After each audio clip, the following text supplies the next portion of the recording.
নবীরাও যখন আল্লাহ সুবহানাহু ওয়া তাআলা দাওয়াত দিতে বলেছেন, তখন মুসা আলাইহিস সালামকে বলেননি যে মুসা তুমি ওই জাদুরানিতে গিয়ে বা মিশরের উমুক এলাকায় গিয়ে দাওয়াত দাও। ডাইরেক্ট ইজহাব ইলা ফিরাউন, ক্ষমতার মসনদে আঘাত। মুসা আলাইহিস সালামকে দাওয়াত দিতে কোথায় পাঠালো? ইজহাব ইলা ফিরাউন, ফিরাউনের কাছে গিয়ে দাওয়াত দাও। মানে ডাইরেক্ট ক্ষমতার মসনদে যে আছে ওকে দাওয়াত দাও। ইব্রাহিম আলাইহিস সালামকে কোথায় পাঠালো? ডাইরেক্ট নমরুদ।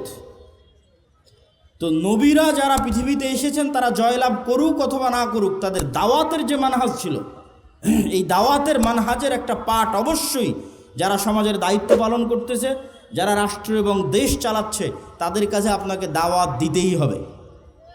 এটা নবীদের রাজনীতি।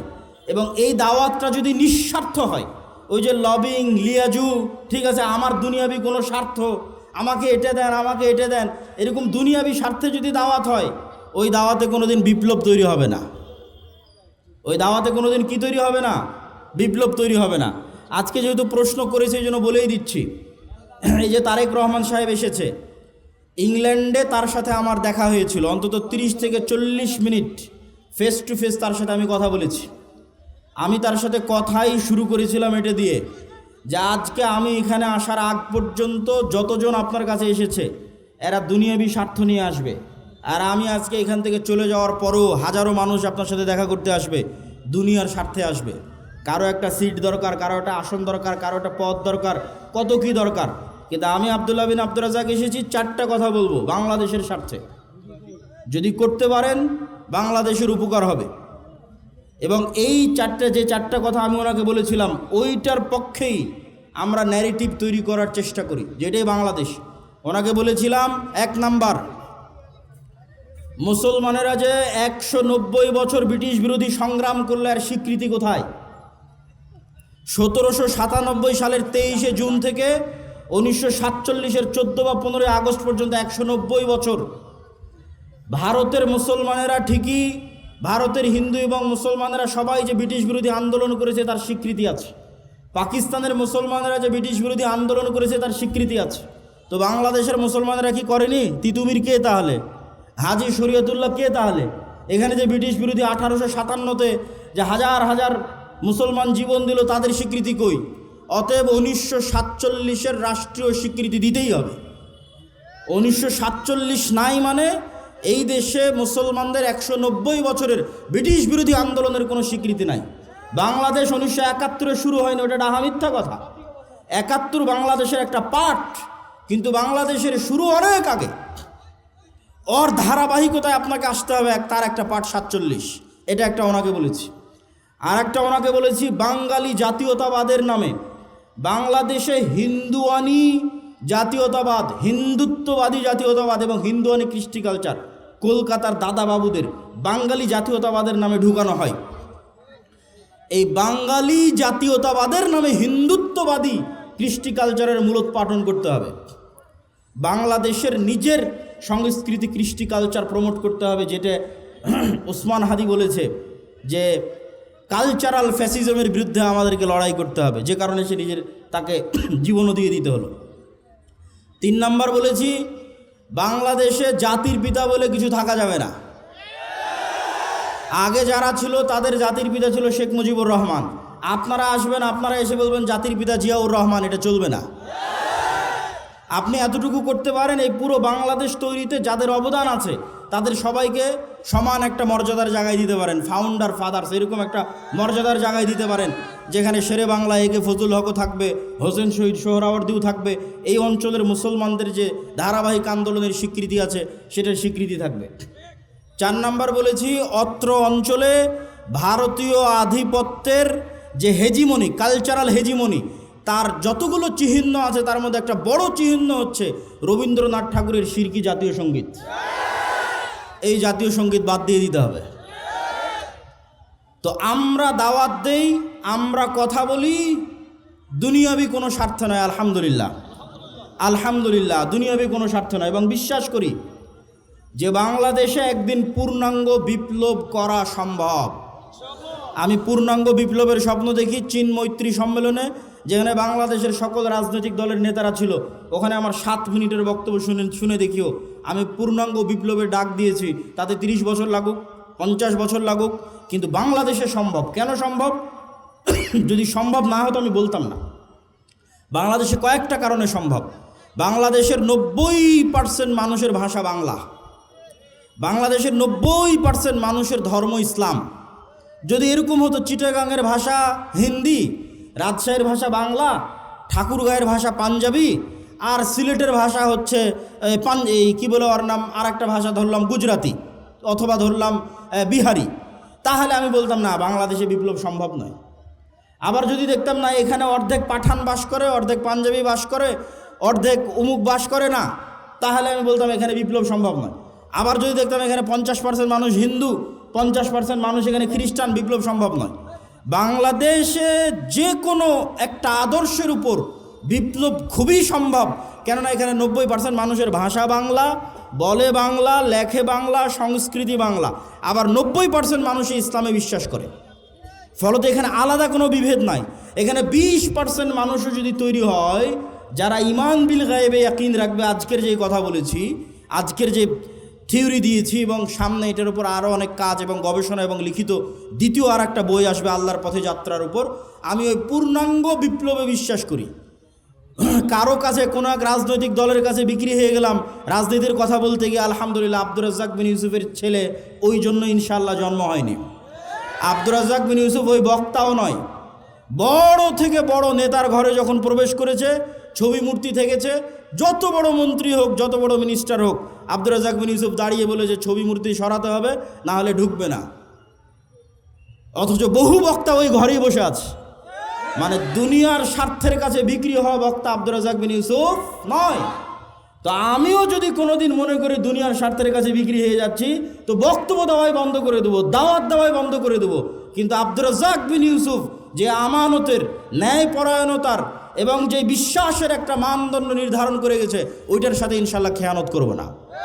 আল্লাহ যদি আমাকে কবুল করে, তো আমাকে দিয়ে বাংলাদেশে পূর্ণাঙ্গ বিপ্লবের যদি আল্লাহ সুবহানাহু ওয়া তাআলা কবুল করে করুক, আর আল্লাহ সুবহানাহু ওয়া তাআলা যদি কবুল না করে, তো আমার জায়গা থেকে এই দাওয়াতের মধ্যেই সীমাবদ্ধ। আগামী 50 বছর পর বাংলাদেশে এরকম যুবক তৈরি হবে যারা ইসলামী বিপ্লব, পূর্ণাঙ্গ ইসলামী বিপ্লব করবেই করবে, আজ না হলে ঈসা আলাইহিস সালামের যুগে হবে। কিন্তু আমরা বিক্রি হওয়ার মধ্যে নয় ইনশাআল্লাহ। আর ওইভাবে আমাদেরকে আমার মা এবং বাবা বড়ও করেনি, আলহামদুলিল্লাহ। দুনিয়ার কারো কাছে কোনো কিছুর জন্য মুখাপেক্ষী নয়, আলহামদুলিল্লাহ। আল্লাহ সুবহানাহু ওয়া তাআলা যেন এটার উপর ঈমান পর্যন্ত, মৃত্যু পর্যন্ত থাকার তৌফিক দান করে, আল্লাহুম্মা আমিন। তো এই কালচার আমাদের ঠিক নয়, এটা পরিবর্তন করতে হবে। সম্মানিত উপস্থিতি, আজকের সংক্ষিপ্ত বক্তব্যের বিষয়বস্তু উম্মতে মুহাম্মাদির পুনর্জাগরণ বা গোলামি থেকে আজাদির যে রাস্তা, স্বাধীনতার যে রাস্তা, নেতৃত্বের যে রাস্তা, সেই রাস্তার পথ ও পদ্ধতি কী, সংক্ষিপ্ত সময়ের মধ্যে শেষ করব। 5টা পয়েন্টে আলোচনা করব। 1, ঈমান বিল গায়বে ইয়াকিন। 2, আল্লাহর সাহায্য ছাড়া ইসলাম ও মুসলমানদের বিজয় হয় না। 3, আল্লাহর সাহায্য পাওয়ার রাস্তা হচ্ছে সৎ আমল। 4, সত্যবাদিতা ও ন্যায়পরায়ণতা। 5, জ্ঞান এবং শিক্ষা। ঈমান বিল গায়বে ইয়াকিন মানে যা দেখা যায় না, অদৃশ্য, সেটার উপর ইয়াকিন রাখা। যেমন আমি আজকে এখানে উপস্থিত হয়েছি, হব কি হব না এটা নিয়ে সন্দেহ, কিন্তু উপস্থিত হওয়ার পর আপনার সন্দেহ দূর হয়ে গেছে। না, আব্দুল্লাহ বিন আব্দুর রাজ্জাক উপস্থিত হয়েছে, এই যে সন্দেহ দূর হয়ে গেল, এটাকে বলে ইয়াকিন। তো আমাকে দেখে, আমার বক্তব্য শুনে আপনার মধ্যে যেই মানের বিশ্বাস কাজ করতেছে, এখন এই জায়গায় যে ফেরেশতারাও উপস্থিত আছে, এটার উপর যেই দিন ওই মানের বিশ্বাস কাজ করবে, সেই দিন বিজয়ের রাস্তা শুরু হয়ে যাবে। আমাদের বিশ্বাসে দুর্বলতা আছে। আমরা মনে করি আগামীকাল মারা যাব, পরশুদিন মারা যাব, আরও হয়তো 5 বছর বাঁচব, আরও হয়তো 10 বছর বাঁচব। কিন্তু ঈমান বিল আখিরাহ, পরকালের উপর ইয়াকিন রাখা মানে হচ্ছে আমরা মারা গেছি। মৃত্যুকে নিজের হাতের মুঠোয় নিয়ে নেওয়া, এটার জন্য ভয় না পাওয়া, এটার জন্য পিছপা না হওয়া, নিজে কল্পনা করে নেওয়া যে আমরা মারা গেছি। এবং এই কল্পনা যদি আমরা একবার করতে পারি, তাহলে যে কোনো সিদ্ধান্ত নিতে আমাদের জন্য সুবিধা হবে। ঈমান বিল গায়বে ইয়াকিন ছাড়া কেন মুসলমানদের বিজয় হয় না? মুসা আলাইহিস সালাতু ওয়াস সালাম যে অবস্থায় দুর্বল ছিলেন, ফেরাউনের বিপরীতে আমরা তার চেয়ে বেশি দুর্বল। বরং মুসা আলাইহিস সালাতু ওয়াস সালাম ফেরাউনের তুলনায় যা দুর্বল ছিলেন, আমরা অত দুর্বল নই, আমাদের চেয়ে বেশি দুর্বল মুসা আলাইহিস সালাতু ওয়াস সালাম। আরও স্পষ্ট করে বললে, গাজার মুসলমানেরা আজকের ইসরায়েলের তুলনায় যা দুর্বল, আজ থেকে 4000 বছর আগে মুসা আলাইহিস সালাম ফেরাউনের তুলনায় তার চেয়ে বেশি দুর্বল। নবী হিসেবে মুসা আলাইহিস সালাতু ওয়াস সালামকে দেখতে যত বড় মনে হচ্ছে, ওনার উঠে আসাটা তত করুণ এবং তত অসহায়। মানে যত অসহায় এবং করুণ অবস্থা থেকে উঠে এসেছে, পৃথিবীতে আর কোনো নবী এতটা অসহায়, এতটা করুণ অবস্থা থেকে উঠে আসেনি। তো মুসা আলাইহিস সালাতু ওয়াস সালাম যে বিজয়ী হচ্ছেন, ফেরাউন যে পরাজিত হচ্ছে, এটার একটাই রাস্তা, সেটা যে ঈমান বিল গায়বে ইয়াকিন। মুসা আলাইহিস সালাতু ওয়াস সালামের হাতের লাঠি যখন সাপে পরিণত করে দিলেন আল্লাহ, এটার মাধ্যমে মুসা আলাইহিস সালামের যখন ইয়াকিন তৈরি হলো আল্লাহর শক্তি, আল্লাহর ক্ষমতার উপর, তখন ওনার অন্তরে এই বিশ্বাস ঢুকে গেল যে লা হাওলা ওয়ালা কুওয়াতা ইল্লা বিল্লাহ। লা হাওলা ওয়ালা কুওয়াতা ইল্লা বিল্লাহ, এই বাক্যের অর্থ এটা নয় যে ফেরাউনের শক্তি আল্লাহর শক্তির তুলনায় দুর্বল, জি না। এই বাক্যের অর্থ এটা নয় যে ফেরাউনের শক্তি আল্লাহর শক্তির তুলনায় কম, জি না। এই বাক্যের অর্থ হচ্ছে আল্লাহর শক্তির তুলনায় ফেরাউনের শক্তি জিরো। যেই দিন মুসা আলাইহিস সালামের অন্তরে এই বিশ্বাস তৈরি হয়ে যাবে, সেই দিন মুসা আলাইহিস সালাম ফেরাউনকে দাওয়াত দিতে পারবে, ফেরাউনের মুখোমুখি হতে পারবে, বিক্রি হবে না, আল্লাহর উপর ভরসা রাখতে পারবে। তো আপনার অন্তরে যেই দিন এরকম বিশ্বাস তৈরি হয়ে যাবে যে আমেরিকা এবং ভারতের শক্তি আল্লাহর শক্তির তুলনায় কম না, আল্লাহর শক্তির তুলনায় দুর্বল, জি না, আল্লাহ সুবহানাহু ওয়া তাআলার শক্তির তুলনায় জিরো, শূন্য, এই বিশ্বাস যেই দিন অর্জন করে নিতে পারবেন, সেই দিন বিজয়ের রাস্তা শুরু। এই বিশ্বাসের নামই হচ্ছে ঈমান বিল গায়বে ইয়াকিন। না দেখা অদৃশ্য জগৎকে যেন চোখে দেখতে পাচ্ছে। লিনুরিয়াহু মিন আয়াতিনা, মুহাম্মদ সাল্লাল্লাহু আলাইহি ওয়াসাল্লামকে মেরাজের সফর করানো হয়েছে আল্লাহর নিদর্শন দেখানোর জন্য। যে জান্নাতের কথা শুনতা ওই জান্নাত চোখে দেখো, যে জাহান্নামের কথা শুনতা ওই জাহান্নাম চোখে দেখো। তাহলে আমরা ঈমানের যে 6টা অধ্যায় পড়ি, এই 6টার ওপর যেই দিন আমাদের বিশ্বাস ইয়াকিনের পর্যায়ে চলে যাবে, যেন আমরা দেখতে পাচ্ছি, ওই দিন আমাদের মুক্তির রাস্তা শুরু। তার মধ্যে যেই উদাহরণ দিয়ে আলোচনা শুরু করেছি, ফেরেশতাদের অস্তিত্ব, যে আপনার এখানে উপস্থিতির চেয়ে বেশি সত্য যে এখানে ফেরেশতারা আছে, আমার উপস্থিতির চেয়ে বেশি সত্য যে এখানে ফেরেশতারা আছে। এই পর্যায়ের যেই দিন ইয়াকিন অর্জন হবে, যেন আপনি ফেরেশতাদের দেখতে পাচ্ছেন, যেন আপনি জান্নাত জাহান্নাম দেখতে পাচ্ছেন, যেন আপনি বিশ্বাস করে নিয়েছেন যে আপনি মারা গেছেন, সেই দিন আর মুসলমানেরা বস্তুবাদী থাকবে না। মুসলমানদের পিছিয়ে থাকার সবচেয়ে বড় কারণ হচ্ছে মুসলমানেরা বস্তুবাদী, দুনিয়াকে সামনে রেখে সিদ্ধান্ত নেয়, পরকালকে সামনে রেখে সিদ্ধান্ত নেয় না। পরকালকে সামনে রেখে সিদ্ধান্ত না নেওয়ার কারণেই ন্যায়পরায়ণতা, আমানতদারিতায় ঘাটতি তৈরি হয়, যেটা আমাদের বক্তব্যের 4 নম্বর পয়েন্টে আছে। পয়েন্ট নাম্বার 2, আল্লাহর সাহায্য ছাড়া ইসলাম এবং মুসলমানদের বিজয় হয় না। রাসূলুল্লাহ সাল্লাল্লাহু আলাইহি ওয়াসাল্লাম সর্বশেষ এবং সর্বশ্রেষ্ঠ নবী হওয়ার পরেও, সর্বশ্রেষ্ঠ রাসূল হওয়ার পরেও তিনি একটা যুদ্ধেও ততক্ষণ বিজয় লাভ করতে পারেননি যতক্ষণ কার সাহায্য না পেয়েছেন? আল্লাহর সাহায্য। দলিল, বদরের যুদ্ধের দিন রাসূলুল্লাহ সাল্লাল্লাহু আলাইহি ওয়াসাল্লাম বদরের যুদ্ধের আগের রাতে লম্বা সালাত আদায় করছেন। বদরের যুদ্ধের দিন তাঁবুতে খিমায় হাত উঠিয়ে দোয়া করতে করতে করতে করতে এত উঁচুতে হাত উঠিয়েছেন যে তার গায়ের চাদর খুলে পড়ে গেছে, যে চাদর গায়ে ছিল সেটা খুলে নিচে পড়ে গেছে। তার লম্বা সালাত এবং লম্বা দোয়া দেখে আবু বকর রাদিয়াল্লাহু তাআলা আনহু ক্লান্ত হয়ে গেছেন, যে কাফাকা মুনাশাদাতাকা রব্বাক, আপনি নবী হয়ে আপনি যত সালাত আদায় করছেন, আল্লাহর কাছে যত দোয়া করছেন, তো অনেক। নবীরও এত সালাত এত দোয়ার প্রয়োজন হয়? সম্মানিত উপস্থিতি, তাহলে মুহাম্মদ সাল্লাল্লাহু আলাইহি ওয়াসাল্লাম আমার এবং আপনার চেয়ে ভালো জানেন, আমার এবং আপনার চেয়ে ভালো বুঝেন যে তিনি বদরের যুদ্ধে কার সাহায্য ছাড়া জিততে পারবেন না? আল্লাহর সাহায্য ছাড়া। আবার ঠিক তিনি এটা আমার এবং আপনার চেয়ে ভালো বুঝেন যে আল্লাহর সাহায্য আসমান থেকে এমনি এমনি নামে না। আল্লাহর সাহায্য আসমান থেকে নামাতে হলে আমি মোহাম্মদ যতই সর্বশ্রেষ্ঠ নবী আর রাসূল হই, আমাকে রাতের সালাত আদায় করতে হবে।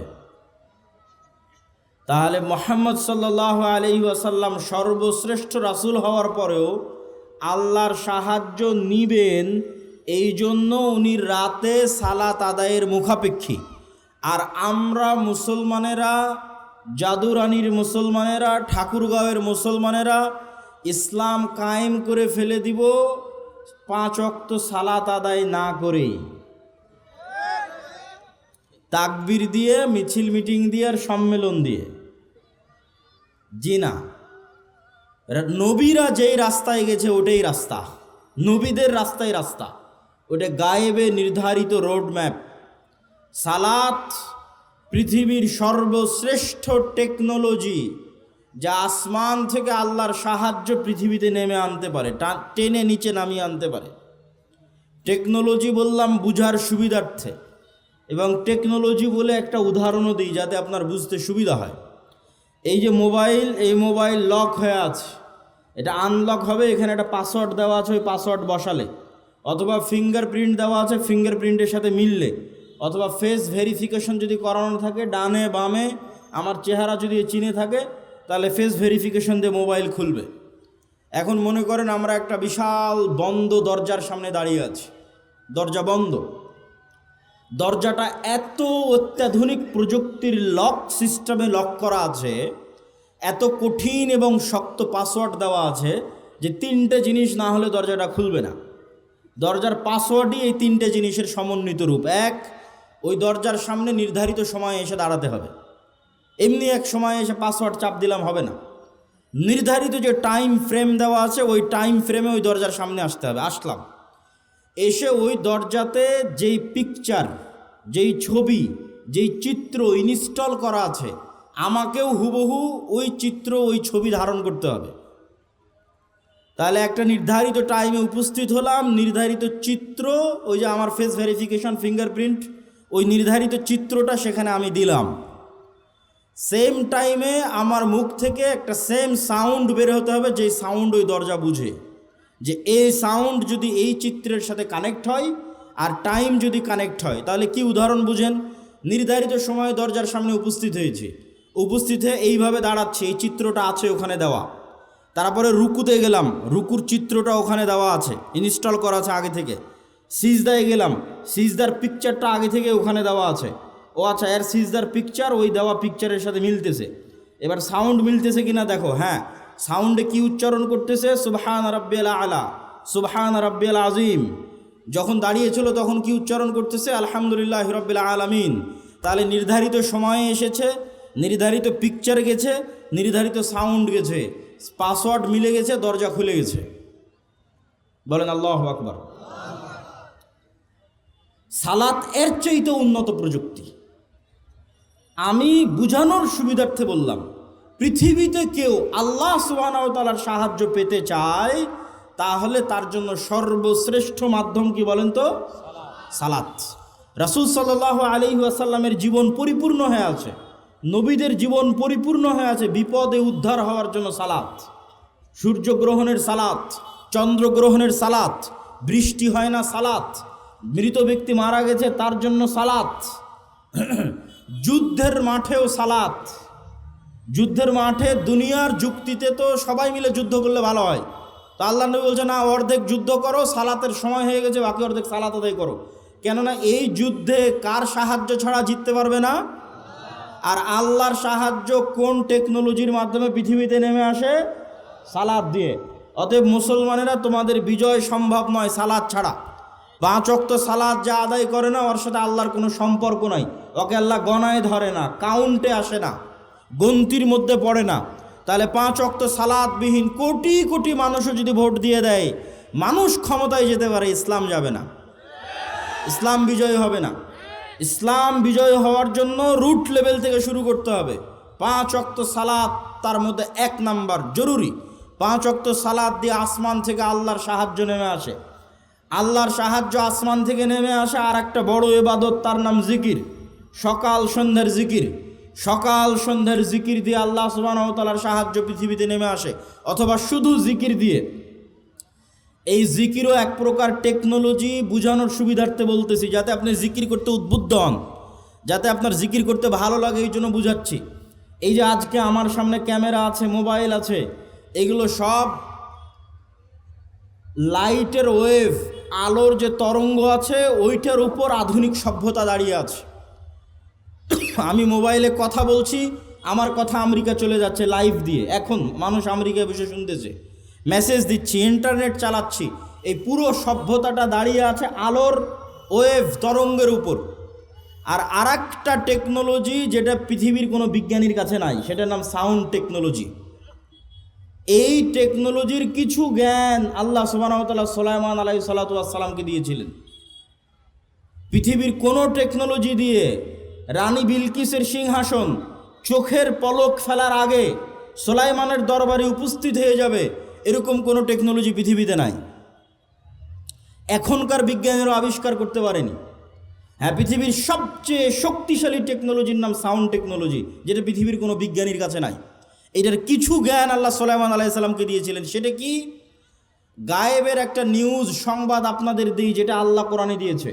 ইউসাব্বিহু লিল্লাহি মা ফিস সামাওয়াতি ওয়া মা ফিল আরজ, আসমান জমিন এবং তার মধ্যে যা কিছু আছে, জীব জন্তু, জড়বস্তু, জড় পদার্থ, কীট পতঙ্গ, পঙ্গপাল, কাপড় চোপড়, মাটি, ধুলাকণা, এই চেয়ার, এই জামা, এই প্যান্ডেল, এই মোবাইল, আপনাদের প্রত্যেকের গায়ে যে জামা আছে, নিচের মাটি, এই বই, পেপার, টিস্যু, বোতল, ক্যামেরা, সবগুলো 24 ঘন্টা আল্লাহর তাসবিহ পাঠ করতেছে। বলেন আল্লাহু আকবার। এই তাসবিহ পাঠের আওয়াজ আছে, সাউন্ড, আওয়াজ আছে। পিঁপড়া কি বলে তাসবিহ পাঠ করতেছে, আওয়াজ সুলাইমান আলাইহিস সালাম বুঝতেন, দুনিয়ার কোনো বিজ্ঞানী বুঝে না। এটা এত অদৃশ্য টেকনোলজি। পিঁপড়ার চলার যেমন আওয়াজ আছে, কিন্তু আমরা শুনতে পাই না। আবার আল্লাহর অন্য প্রাণী ঠিকই শুনতে পায়। হাতি ঠিকই শুনতে পায় যে পিঁপড়া চলতেছে। যাদের শ্রবণ শক্তি আরও সূক্ষ্ম, ওরা শুনতে পায় যে হ্যাঁ পিঁপড়া চলতেছে, কিন্তু আমি শুনতে পাই না। পিঁপড়ার পায়ের চলা যেমন শুনতে পায় না, আশেপাশে এখন তাসবিহ চলতেছে 24 ঘন্টা, এটা আমি শুনতে পাই না। শুধু কি এরা তাসবিহ পড়তেছে? না, এরা তাসবিহ বুঝে। আমি যদি বলি সুবহানাল্লাহ, তাহলে এই কাঠের চেয়ার বুঝে যে আমি সুবহানাল্লাহ বললাম, আল্লাহর তাসবিহ পাঠ করলাম। আমি যদি বলি লা ইলাহা ইল্লাল্লাহ, তাহলে এই মাইক বুঝতেছে আমি এখন লা ইলাহা ইল্লাল্লাহ বলতেছি। এই জন্য রাসূল সাল্লাল্লাহু আলাইহি ওয়াসাল্লাম বলেন, মুয়াজ্জিন যখন আজান দেয়, মুয়াজ্জিনের আওয়াজ যত দূর পর্যন্ত যায়, অত দূর পর্যন্ত পৃথিবীর প্রত্যেক জীব জন্তু, জড়পদার্থ, কীট পতঙ্গ, পঙ্গপাল যা আছে, এর প্রত্যেকটাই ওই আওয়াজ শুনে, বুঝে এবং ওই আওয়াজের পক্ষে কিয়ামতের মাঠে আল্লাহর দরবারে সাক্ষী দিবে। আল্লাহু আকবার। তাহলে সাউন্ড, এই সাউন্ড এরা 24 ঘন্টা এখান থেকে সাউন্ড নির্গত করতেছে। সম্মানিত উপস্থিতি, আল্লাহ সুবহানাহু ওয়া তাআলা আমাদের আজকের এই বক্তব্য বুঝার তৌফিক দান করুক। জিকির কেন পাওয়ারফুল, জিকির কেন শক্তিশালী, এটা আমরা বুঝার চেষ্টা করি। সাউন্ড কেন পাওয়ারফুল? আল্লাহ আসমান এবং জমিন তৈরি করলেন কুন ফায়াকুন, আল্লাহ হও বললে হয়ে যায়। আল্লাহ বললেন আসমান এবং জমিন ধ্বংস করব, আওয়াজ সেট করে দিলেন। ইসরাফিল কান খাড়া করে আছে, সামনে বাঁশি আছে, ফু দিবে, আওয়াজ তৈরি হবে। আল্লাহর আদেশে ইসরাফিল আওয়াজ তৈরি করবে। এই আওয়াজে আসমান ভেঙে পড়ে যাবে, আওয়াজে সূর্য চন্দ্র দ্বিখণ্ডিত হয়ে চূর্ণ বিচূর্ণ হয়ে যাবে, আওয়াজে পৃথিবীর পাহাড়গুলো আকাশে উঠতে থাকবে আওয়াজে। এবার সারা পৃথিবী ধ্বংস, সব মানুষ মরে গেছে। কতদিন এভাবে থাকবে আল্লাহ ভালো জানে। জিবরাইল মরে গেছে, মালাকুল মউত মরে গেছে।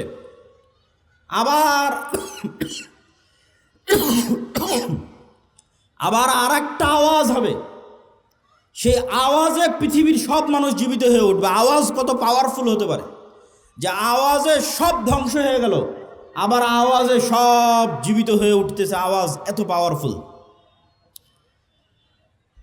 আওয়াজ পাওয়ারফুল দেখেই মুসা আলাইহিস সালাতু ওয়াস সালামের লাঠির চেয়েও, ঈসা আলাইহিস সালাতু ওয়াস সালামের মৃতকে জীবিত করার চেয়েও আল্লাহ উম্মতে মুহাম্মাদীকে, মুহাম্মদ সাল্লাল্লাহু আলাইহি ওয়াসাল্লামকে যে মুজিজা দিয়েছে ওটা বেশি পাওয়ারফুল।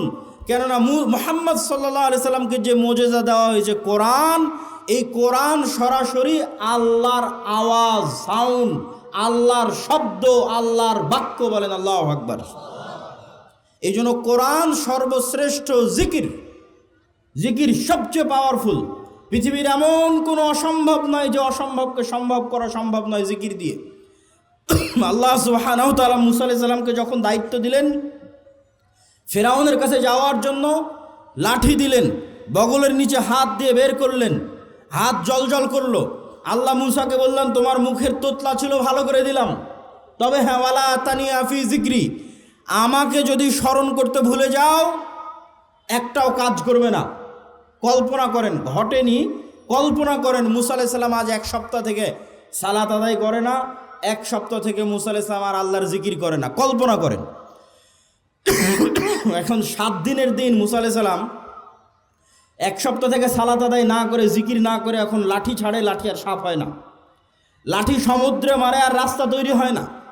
লাঠি পাথরে আঘাত করে আর ঝর্ণা তৈরি হয় না। সব ডিঅ্যাক্টিভেট হয়ে গেছে। ফেসবুকের অ্যাকাউন্ট যেমন ডিঅ্যাক্টিভেট হয়ে যায়, হোয়াটসঅ্যাপ যেমন ডিঅ্যাক্টিভেট হয়ে যায়, ডিঅ্যাক্টিভেট হয়ে গেছে। ওইটা অ্যাক্টিভেট থাকবে কিভাবে? কাল্ব, পৃথিবীর সর্বোন্নত প্রযুক্তির মেশিন কাল্ব, এইটা যখন জিকিরের মাধ্যমে আল্লাহর সাথে কানেক্টেড। আল্লাহ মুসাকে বলছে, ওয়ালা তানিয়া ফি যিকরি, লাঠি দিয়েছি, জিহ্বা ঠিক করে দিয়েছি, বগলের নিচ দিয়ে হাত বের করলে আলো হয়, ভাইকে দিয়েছি সকল শক্তি, ক্ষমতা, সাহায্য সব থাকবে। তোমার অন্তর যদি আল্লাহর সাথে জিকিরে কানেক্টেড থাকে তো লাঠি সমুদ্রে মারলে রাস্তাও তৈরি হবে, লাঠি পাথরে আঘাত করলে ঝর্ণাও তৈরি হবে। যত টেকনোলজি তোমাকে দেওয়া আছে সব অ্যাক্টিভেট থাকবে, কেননা তুমি আল্লাহর সাথে জিকিরের মাধ্যমে কানেক্টেড ছিল। বলেন আল্লাহু আকবার। এই জন্য জিকির সবচেয়ে পাওয়ারফুল টেকনোলজি। জাকারিয়া আলাইহিস সালাতু ওয়াস সালাম বলেন, আল্লাহ আমার সন্তান দরকার। আল্লাহ বললেন সন্তান হবে। জাকারিয়া আলাইহিস সালাতু ওয়াস সালাম নিজেই বিশ্বাস করতে পারেন না সন্তান হবে। বলেন আল্লাহ আলামত বলেন। আল্লাহ বলেন আলামত হচ্ছে সকাল সন্ধ্যায় জিকির করবে, এটাই আলামত, এটা দিয়েই তোমার সন্তান হবে। এই বার্ধক্য বয়সী বন্ধা স্ত্রীর সন্তান হয়ে যাবে আল্লাহর জিকিরের মাধ্যমে, সকাল সন্ধ্যার জিকিরের মাধ্যমে। সম্মানিত উপস্থিতি, তাহলে আমাদের 3 নাম্বার পয়েন্ট শেষ। 1, মুসলমানদের বিজয়ের জন্য ঈমান বিল গায়বে ইয়াকিন লাগবে। 2, আল্লাহর সাহায্য ছাড়া বিজয় হয় না। 3, আল্লাহর সাহায্য পৃথিবীতে আনার জন্য সালাত লাগবে, জিকির লাগবে, ইবাদত লাগবে। নামাজ না পড়ে, নবী রাসূলের সুন্নাতের অনুসরণ না করে কেউ বলবে আমি ইসলাম এবং মুসলমানদের বিজয় করব, কালেমার পতাকা বিজয় করব, আর নিজের উপকার হতে পারে, ইসলাম এবং মুসলমানদের বিজয় হবে না। আর 2টা পয়েন্ট দিয়ে বক্তব্য শেষ। তারপরে যদি আপনাদের কোনো প্রশ্ন উত্তর থাকে 5 মিনিট প্রশ্ন উত্তর, তারপরে পাগড়ি পরিধান। 2টা কি? সত্যবাদিতা, ন্যায়পরায়ণতা, জ্ঞান এবং শিক্ষা। এই যেমন মোবাইল তৈরি করেছে, এই মোবাইল যারা তৈরি করেছে, এই মোবাইলের একটা বাটন আছে ফ্ল্যাশ লাইট জ্বালানোর জন্য। এই যে চাপ দিলাম ফ্ল্যাশ লাইট জ্বলতেছে। এখন এই মোবাইলের এই ফ্ল্যাশ লাইটে যদি হিন্দু চাপ দেয় জ্বলবে না? জ্বলবে না। যদি খ্রিস্টান চাপ দেয় জ্বলবে না? জ্বলবে না।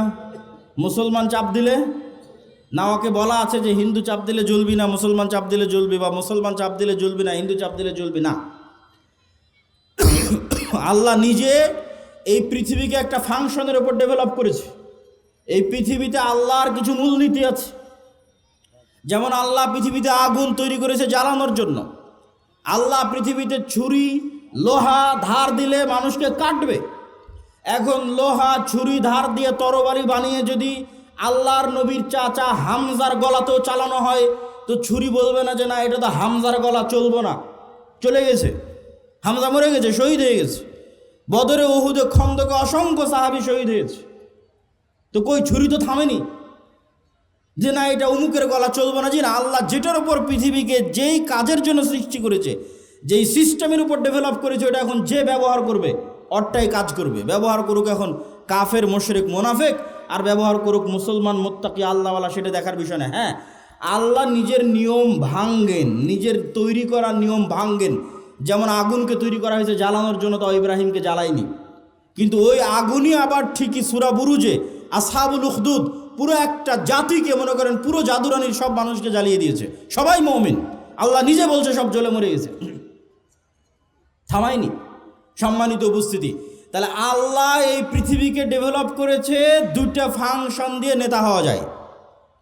মুসলমানেরা যদি বলে আমরা আজ থেকে গোলাম থাকতে চাই না, নেতা হতে চাই, তাহলে পৃথিবীতে দুটো ফাংশন আল্লাহ দিয়ে রেখেছে নেতা হওয়ার জন্য। একটার নাম জ্ঞান ও শিক্ষা, আর একটার নাম সত্যবাদিতা ও ন্যায়পরায়ণতা। জ্ঞান শিক্ষা মনে করেন একটা বাটন, এই জ্ঞান শিক্ষার বাটনে চাপ দিলেই নেতা বের হয়ে আসবে, মোবাইলের মতো।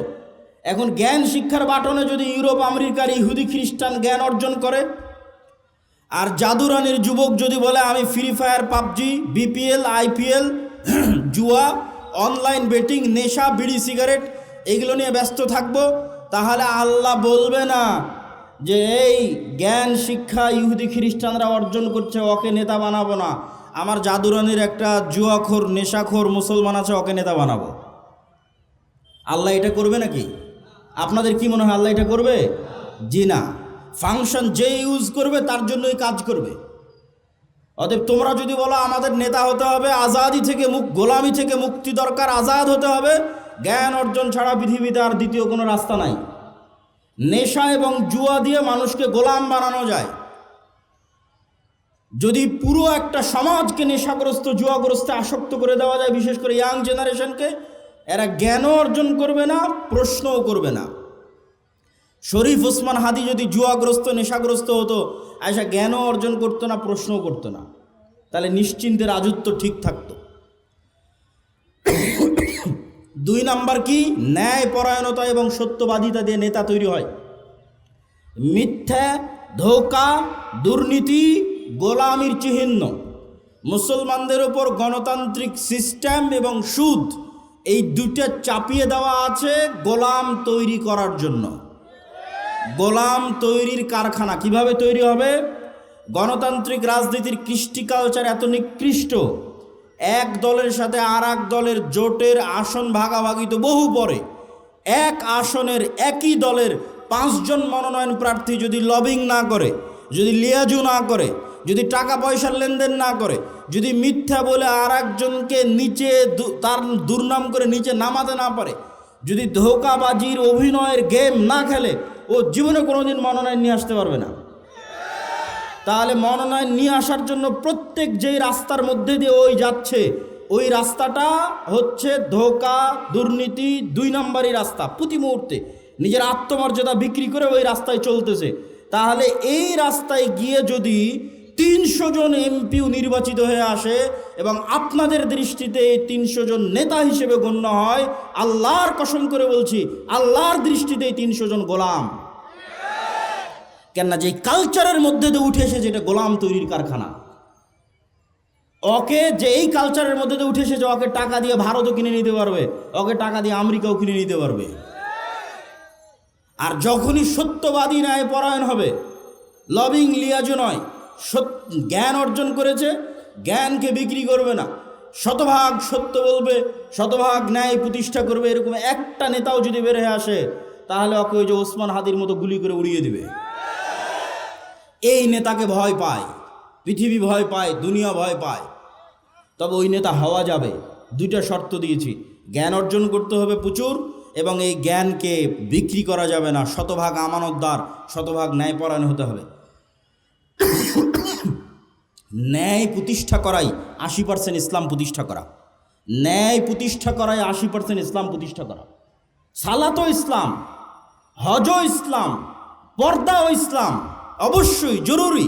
কিন্তু কল্পনা করেন এই জাদুরানির সব মানুষ সালাত আদায় করে, সব মানুষ, সব মহিলা মানুষ বোরখা পরে, কিন্তু এই জাদুরানির ওই নামাজি, ওই আল্লাহওয়ালা, ওই হাজি, ওই ওমরাকারী ব্যক্তিটা তার ওই পর্দাশীলা বোনকে বাপের সম্পত্তিতে ন্যায়ের সাথে ভাগ দেয়নি, তো কিসের হাজি? ও তো মুনাফিক। ন্যায়ের মানদণ্ডে যে টিকবে না, সে প্রকৃত মুমিন নয়, সে মুনাফিক। বাহ্যিক ইসলাম দিয়ে সে ধোকা দিচ্ছে, আল্লাহকে ধোকা দিতে চাচ্ছে, মানুষকে ধোকা দিতে চাচ্ছে, নিজেকে ধোকা দিচ্ছে। প্রকৃত ঈমান কোনটা? লা ঈমান আলিমান লা আমানাত লাহু। যে কালবে একবার ঈমান ঢুকে গেছে, আল্লাহর বিশ্বাস ঢুকে গেছে, ওই কালবে ধোকা ঢুকতে পারে না, ওই কালবে আমানতের খেয়ানত ঢুকতে পারে না। তাহলে সে যে আমানতের খেয়ানত করছে, ওসি, ডিসি, এসপি, মন্ত্রী, মিনিস্টার, এসিল্যান্ড, সাব রেজিস্ট্রার, আলেম ওলামা, মসজিদ, মাদ্রাসা, কমিটি সভাপতি, রাজনৈতিক দলের নেতা, যে যে যার জায়গায় দায়িত্বে আছে, আমানতের যে খেয়ানত করে তাদের ঠিকই সালাত আদায় করে, ঠিকই হজ করে, ওমরা করে, এরা হচ্ছে মুনাফিক। এই জন্য সত্যবাদিতা, ন্যায়পরায়ণতার মানদণ্ডে উত্তীর্ণ না হলে নেতা হতে পারবেন না। বক্তব্য শেষ করে দিচ্ছি। 5টা পয়েন্ট আজকে আপনাদের সামনে তুলে ধরেছি। 1, ইমান বিল গায়েবে ইয়াকিন লাগবে। গায়েব মানে ফেরেশতা, গায়েব মানে পরকাল, গায়েব মানে জান্নাত জাহান্নাম, গায়েব মানে কবরের আযাব। এগুলো যেন আপনি চোখে দেখতে পাচ্ছেন। আপনি যেন এখন জান্নাতে আছেন, আপনি জান্নাতের সর্বনিম্ন স্তরে আছেন, যে সর্বনিম্ন স্তরে আল্লাহকে দেখাই যায় না, মাসকে মাস, বছরকে বছর। তো আপনার আফসোস হচ্ছে যদি আরেকটু জিকির করতাম, আরেকটু উপরের জান্নাতে যেতে পারতাম। তথা দুনিয়ার জীবন কিছুই নয়, এটা সফরের মধ্যে একটা বিরতি মাত্র। আজকে ঢাকা থেকে বিমান হয়ে জাদুরানিতে এসেছি। এই আধা ঘন্টা আমার জাদুরানিতে থাকা আর পৃথিবীতে 60 বছর থাকা সমান। এইটার উপর যেদিন ইয়াকিন চলে আসবে, ওই দিন আপনি আর বিক্রি হবেন না।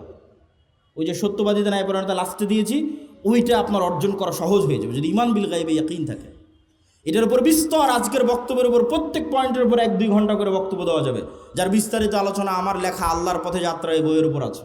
এটা 36শে জুলাই 5 আগস্টের পর বিভিন্ন রাজনৈতিক দল সংগঠনের কাছে ঘুরতে ঘুরতে যখন দেখলাম যে মুসলমানরা মনে করে নিয়েছে দুনিয়ার রাস্তা একমাত্র রাস্তা, এদের আল্লাহর সাহায্যের উপর ভরসা নাই, আল্লাহর সাহায্য নেওয়ার চেষ্টাও করে না, ইমান বিল গায়বে ইয়াকিন নাই, তখনই এই বইটা লেখা যে আগে মুসলমানদের ইমান বিল গায়বে ইয়াকিন তৈরি করতে হবে। ইমান বিল গায়বে ইয়াকিন, আল্লাহর সাহায্য ছাড়া বিজয় হয় না। দুনিয়ার শক্তি, যদি আপনি পারমাণবিক শক্তিরও মালিক হন, বিজয় অর্জন করতে পারবেন না যদি আল্লাহর সাহায্য না থাকে। মুহাম্মদ সাল্লাল্লাহু আলাইহি ওয়াসাল্লাম পারেনি। আল্লাহর সাহায্যের জন্য সালাত আদায় করা মুহাম্মদ সাল্লাল্লাহু আলাইহি ওয়াসাল্লামকে লাগে। তুমি কে? তুমি কে? মুহাম্মদ সাল্লাল্লাহু আলাইহি ওয়াসাল্লাম 5 ওয়াক্ত সালাতের উপরে রাতের সালাত আদায় করতেছে, কাঁদতেছে, দোয়া করতেছে, আল্লাহর সাহায্য নেবে। তুমি 5 ওয়াক্ত সালাত আদায় না করে বিজয়ী হয়ে যাবে, তুমি কে? পৃথিবীর সর্বশ্রেষ্ঠ নবী ইবাদত ছাড়া, আল্লাহর ইবাদত ছাড়া বিজয় নিয়ে আসতে পারেনি। ফেরেশতাকে বদরে নামাতে পারেনি, উহুদ খন্দকে নামাতে পারেনি। যতক্ষণ না আল্লাহর কাছে সাহায্য চেয়েছে, সালাতে দাঁড়িয়েছে, তখন আল্লাহ সুবহানাহু ওয়া তাআলা নবীর দোয়া শুনে, নবীর চাওয়া পূরণ করে, তখন আল্লাহ ফাস্তাজাবা লাকুম রাব্বুকুম আন্নী মুমিদ্দুকুম বিআলফিম মিনাল মালাইকাতি মুরদিফিন। যখন নবী হাত উঠিয়ে দোয়া করেছে, রাতের সালাতে দাঁড়িয়েছে, তখন আল্লাহ বলছে আমি হাজারে হাজার ফেরেশতা নামাচ্ছি। এটাই টেকনোলজি। ইবাদত ছাড়া, আল্লাহর সাহায্য ছাড়া, সালাত ছাড়া, জিকির ছাড়া জিততে পারবে না। আর পরের দুটো কি? সত্যবাদিতা এবং জ্ঞান। ধরো 500 যুবক, আজকে জাদুরানি থেকেও যদি 500 যুবক বের হয় যে না আমি ইসলাম প্রতিষ্ঠা করতে চাই, বাংলাদেশকে স্বাধীন করতে চাই, বাংলাদেশ শুধু বা ইসলাম নয় সারা বিশ্বে ইসলাম প্রতিষ্ঠা করতে, শুধু বাংলাদেশে নয়, তাহলে সর্বোচ্চ জ্ঞান অর্জন করতে হবে। সর্বোচ্চ জ্ঞানের পাশাপাশি শতভাগ সত্যবাদিতা, আমানতদারিতা থাকতে হবে।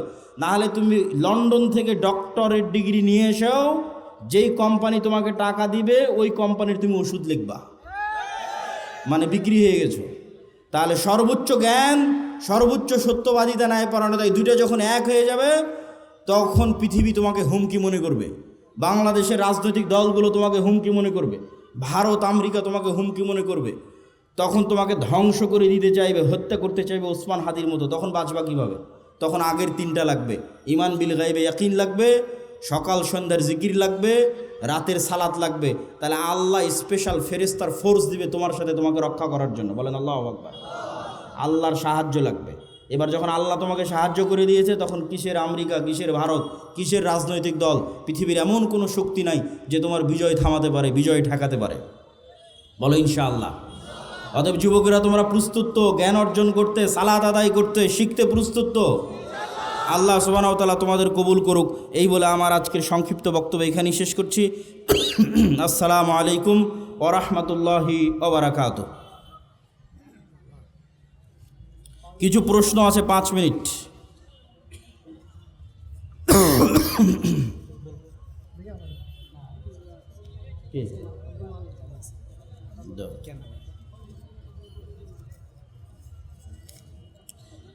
আসসালামু আলাইকুম শায়েখ, আপনি ইদানিং বিভিন্ন জায়গায় রাজনীতি নিয়ে বক্তব্য দিচ্ছেন, যা নিয়ে অনেকে সমালোচনা করছে, এই বিষয়ে কিছু বলবেন? যতগুলো প্রশ্ন আসছে তার মধ্যে এটা অনেক গুরুত্বপূর্ণ একটা প্রশ্ন। এটা নিয়ে 2 মিনিট বলে আমাদের যেহেতু সালাতের প্রস্তুতি নিতে হবে, বক্তব্য শেষ করি। আসলে আচ্ছা, বই পুস্তক কালো গাড়িতে আছে, আল্লাহর পথে যাত্রা যে বইয়ের কথা বলতেছিলাম, যেটাতে আজকের পুরো বক্তব্য আছে, জিকিরের উপর বিস্তারিত আলোচনা আছে, সব আছে, ফেরেশতাদের আলোচনা আছে, গাড়িতে বইগুলো পাবেন। তো আসলে রাজনীতি, নবীরাও যখন আল্লাহ সুবহানাহু ওয়া তাআলা দাওয়াত দিতে বলেছেন, তখন মুসা আলাইহিস সালামকে বলেননি যে মুসা তুমি ওই জাদুরানিতে গিয়ে বা মিশরের উমুক এলাকায় গিয়ে দাওয়াত দাও। ডাইরেক্ট ইজহাব ইলা ফেরাউন, ক্ষমতার মসনদে আঘাত। মুসা আলাইহিস সালামকে দাওয়াত দিতে কোথায় পাঠালো? ইজহাব ইলা ফেরাউন, ফেরাউনের কাছে গিয়ে দাওয়াত দাও। মানে ডাইরেক্ট ক্ষমতার মসনদে যে আছে ওকে দাওয়াত দাও। ইব্রাহিম আলাইহিস সালাতু ওয়াস সালামকে কোথায় পাঠালো? ডাইরেক্ট নমরুদ। তো নবীরা যারা পৃথিবীতে এসেছেন তারা জয়লাভ করুক অথবা না করুক, তাদের দাওয়াতের যে মানহাজ ছিল, এই দাওয়াতের মানহাজের একটা পার্ট অবশ্যই যারা সমাজের দায়িত্ব পালন করতেছে, যারা রাষ্ট্র এবং দেশ চালাচ্ছে, তাদের কাছে আপনাকে দাওয়াত দিতেই হবে। এটা নবীদের রাজনীতি। এবং এই দাওয়াতটা যদি নিঃস্বার্থ হয়, ওই যে লবিং লিয়াজু, ঠিক আছে, আমার দুনিয়াবি কোনো স্বার্থ, আমাকে এটা দেন আমাকে এটা দেন, এরকম দুনিয়াবি স্বার্থে যদি দাওয়াত হয়, ওই দাওয়াতে কোনোদিন বিপ্লব তৈরি হবে না। ওই দাওয়াতে কোনোদিন কি তৈরি হবে না? বিপ্লব তৈরি হবে না। আজকে যেহেতু প্রশ্ন করেছে এই জন্য বলেই দিচ্ছি, এই যে তারেক রহমান সাহেব এসেছে, ইংল্যান্ডে তার সাথে আমার দেখা হয়েছিল, অন্তত 30 থেকে 40 মিনিট ফেস টু ফেস তার সাথে আমি কথা বলেছি। আমি তার সাথে কথাই শুরু করেছিলাম এটা দিয়ে যে আজকে আমি এখানে আসার আগ পর্যন্ত যতজন আপনার কাছে এসেছে এরা দুনিয়াবি স্বার্থ নিয়ে আসবে, আর আমি আজকে এখান থেকে চলে যাওয়ার পরও হাজারো মানুষ আপনার সাথে দেখা করতে আসবে, দুনিয়ার স্বার্থে আসবে। কারো একটা সিট দরকার, কারো একটা আসন দরকার, কারো একটা পদ দরকার, কত কি দরকার। কিন্তু আমি আব্দুল্লাহ বিন আব্দুর রাজ্জাক এসেছি 4টা কথা বলবো বাংলাদেশের স্বার্থে। যদি করতে পারেন বাংলাদেশের উপকার হবে। এবং এই যে চারটা কথা আমি ওনাকে বলেছিলাম, ওইটার পক্ষেই আমরা ন্যারেটিভ তৈরি করার চেষ্টা করি, যেটাই বাংলাদেশ। ওনাকে বলেছিলাম 1 নাম্বার, মুসলমানেরা যে 190 বছর ব্রিটিশ বিরোধী সংগ্রাম করলে আর স্বীকৃতি কোথায়? 1797 সালের 23শে জুন থেকে 1947-এর 14 বা 15 আগস্ট পর্যন্ত 190 বছর ভারতের মুসলমানেরা ঠিকই, ভারতের হিন্দু এবং মুসলমানেরা সবাই যে ব্রিটিশ বিরোধী আন্দোলন করেছে তার স্বীকৃতি আছে। পাকিস্তানের মুসলমানেরা যে ব্রিটিশ বিরোধী আন্দোলন করেছে তার স্বীকৃতি আছে। তো বাংলাদেশের মুসলমানেরা কি করেনি? তিতুমির কে তাহলে? হাজী শরীয়তুল্লাহ কে তাহলে? এখানে যে ব্রিটিশ বিরোধী 1857-তে যে হাজার হাজার মুসলমান জীবন দিল, তাদের স্বীকৃতি কই? অতএব 1947-এর রাষ্ট্রীয় স্বীকৃতি দিতেই হবে। 1947 নাই মানে এই দেশে মুসলমানদের 190 বছরের ব্রিটিশ বিরোধী আন্দোলনের কোনো স্বীকৃতি নাই। বাংলাদেশ 1971-এ শুরু হয়নি, ওটা ডাহা মিথ্যা কথা। 71 বাংলাদেশের একটা পার্ট, কিন্তু বাংলাদেশের শুরু অনেক আগে। ওর ধারাবাহিকতায় আপনাকে আসতে হবে, তার একটা পার্ট 47। এটা একটা ওনাকে বলেছি। আর একটা ওনাকে বলেছি বাঙালি জাতীয়তাবাদের নামে বাংলাদেশে হিন্দুয়ানি জাতীয়তাবাদ, হিন্দুত্ববাদী জাতীয়তাবাদ এবং হিন্দুয়ানি কৃষ্টি কালচার কলকাতার দাদাবাবুদের বাঙালি জাতীয়তাবাদের নামে ঢুকানো হয়।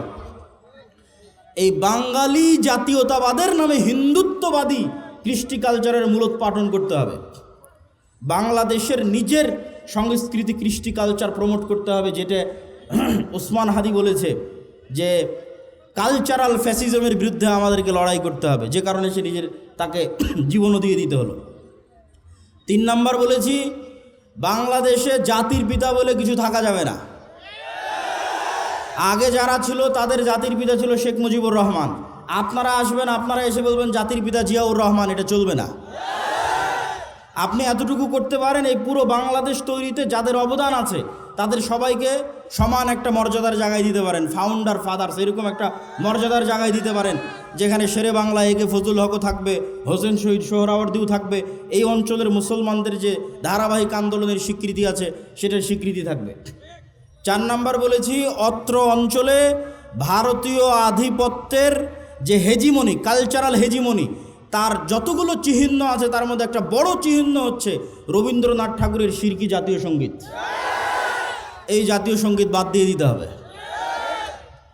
তো আমরা দাওয়াত দেই, আমরা কথা বলি, দুনিয়াবি কোনো স্বার্থ নয়। আলহামদুলিল্লাহ, আলহামদুলিল্লাহ, দুনিয়াবি কোনো স্বার্থ নয়। এবং বিশ্বাস করি যে বাংলাদেশে একদিন পূর্ণাঙ্গ বিপ্লব করা সম্ভব। আমি পূর্ণাঙ্গ বিপ্লবের স্বপ্ন দেখি চীন মৈত্রী সম্মেলনে, যেখানে বাংলাদেশের সকল রাজনৈতিক দলের নেতারা ছিল, ওখানে আমার 7 মিনিটের বক্তব্য শুনে দেখিও আমি পূর্ণাঙ্গ বিপ্লবের ডাক দিয়েছি। তাতে 30 বছর লাগুক, 50 বছর লাগুক, কিন্তু বাংলাদেশে সম্ভব। কেন সম্ভব? যদি সম্ভব না হতো আমি বলতাম না। বাংলাদেশে কয়েকটা কারণে সম্ভব। বাংলাদেশের 90% মানুষের ভাষা বাংলা, বাংলাদেশের 90% মানুষের ধর্ম ইসলাম। যদি এরকম হতো চিটাগাংয়ের ভাষা হিন্দি, রাজশাহীর ভাষা বাংলা, ঠাকুরগাঁয়ের ভাষা পাঞ্জাবি, আর সিলেটের ভাষা হচ্ছে কি বলে ওর নাম, আর একটা ভাষা ধরলাম গুজরাতি অথবা ধরলাম বিহারি, তাহলে আমি বলতাম না বাংলাদেশে বিপ্লব সম্ভব নয়। আবার যদি দেখতাম না এখানে অর্ধেক পাঠান বাস করে, অর্ধেক পাঞ্জাবি বাস করে, অর্ধেক অমুক বাস করে না, তাহলে আমি বলতাম এখানে বিপ্লব সম্ভব নয়। আবার যদি দেখতাম এখানে 50% মানুষ হিন্দু, 50% মানুষ এখানে খ্রিস্টান, বিপ্লব সম্ভব নয়।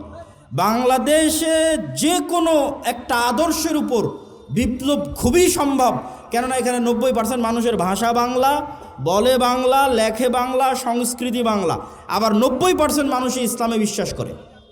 ফলত এখানে আলাদা কোনো বিভেদ নাই। এখানে 20% মানুষও যদি তৈরি হয় যারা ঈমান বিল গায়বে ইয়াকিন রাখবে, আজকের যে কথা বলেছি, আজকের যে থিওরি দিয়েছি, এবং সামনে এটার উপর আরও অনেক কাজ এবং গবেষণা এবং লিখিত দ্বিতীয় আর একটা বই আসবে আল্লাহর পথে যাত্রার উপর, আমি ওই পূর্ণাঙ্গ বিপ্লবে বিশ্বাস করি। কারো কাছে কোনো এক রাজনৈতিক দলের কাছে বিক্রি হয়ে গেলাম রাজনীতির কথা বলতে গিয়ে, আলহামদুলিল্লাহ আব্দুর রাজ্জাক বিন ইউসুফের ছেলে ওই জন্য ইনশাআল্লাহ জন্ম হয়নি।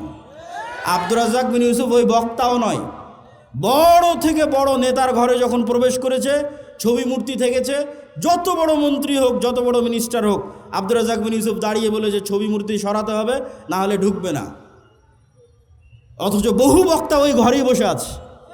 মানে দুনিয়ার স্বার্থের কাছে বিক্রি হওয়া বক্তা আব্দুর রাজ্জাক বিন ইউসুফ নয়। তো আমিও যদি কোনোদিন মনে করি দুনিয়ার স্বার্থের কাছে বিক্রি হয়ে যাচ্ছি, তো বক্তব্য দেওয়াই বন্ধ করে দেবো, দাওয়াত দেওয়াই বন্ধ করে দেবো। কিন্তু আব্দুর রাজ্জাক বিন ইউসুফ যে আমানতের, ন্যায়পরায়ণতার এবং যে বিশ্বাসের একটা মানদণ্ড নির্ধারণ করে গেছে, ওইটার সাথে ইনশাল্লাহ খেয়ানত করব না। আল্লাহ যদি আমাকে কবুল করে, তো আমাকে দিয়ে বাংলাদেশে পূর্ণাঙ্গ বিপ্লবের যদি আল্লাহ সুবহানাহু ওয়া তাআলা কবুল করে, করুক।